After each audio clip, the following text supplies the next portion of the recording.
இன்றைக்கி நம்ம என்ன செய்ய போகிறோன்னா புடலங்காய் பொரியல் செய்ய போகிறோங்க. புடலங்காய் 1/4 கிலோ, 2 வெங்காயம், உளுத்தப்பருப்பு தேவையானது, பச்சை மிளகா பதில் நான் குடை மிளகா எடுத்துருக்கேன். 1 மிளகா எடுத்துக்கோங்க. பச்சை மிளகா வேணும்னா நீங்கள் பச்சை மிளகா போட்டுக்கலாம், 2 பச்சை மிளகா போட்டுக்கலாம். நான் குடை மிளகா போட்டால் நல்லாயிருக்கும். குடை மிளகா செஞ்சு பாருங்கள். தேங்காய் அரை முடிங்க.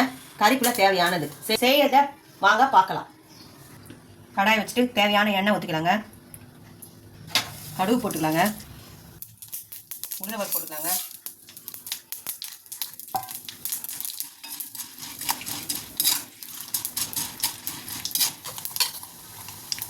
பூண்டு போட்டுக்கலாங்க. வெங்காயம் போட்டுக்கலாங்க.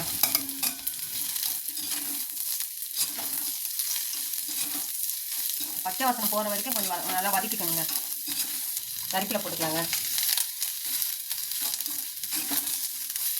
குடை மிளகா போட்டுக்கலாங்க.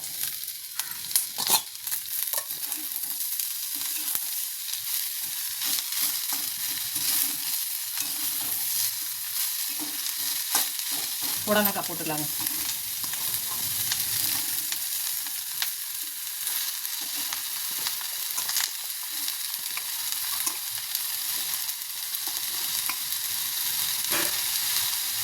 தண்ணி தெளித்து விட்டுக்கலாங்க.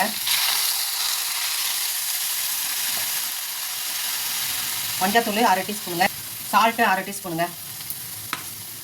போட்டு ஒரு வதக்கு வதக்கலாங்க.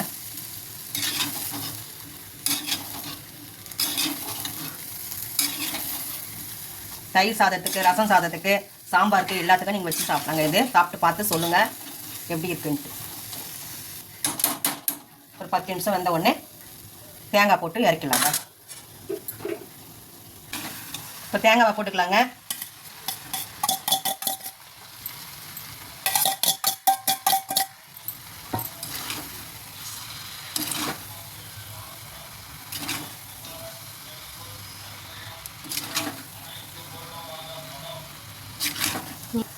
தண்ணி நல்லா சுண்டிச்சு பாருங்கள். தேங்காய் போட்டுட்டேன் நான்.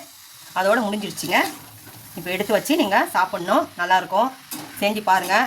நன்றி, வணக்கம். எங்களுக்கு ஆதரவு கொடுங்க. ஆதரவு கொடுக்க மாட்டேறீங்க, ஆதரவு கொடுங்க.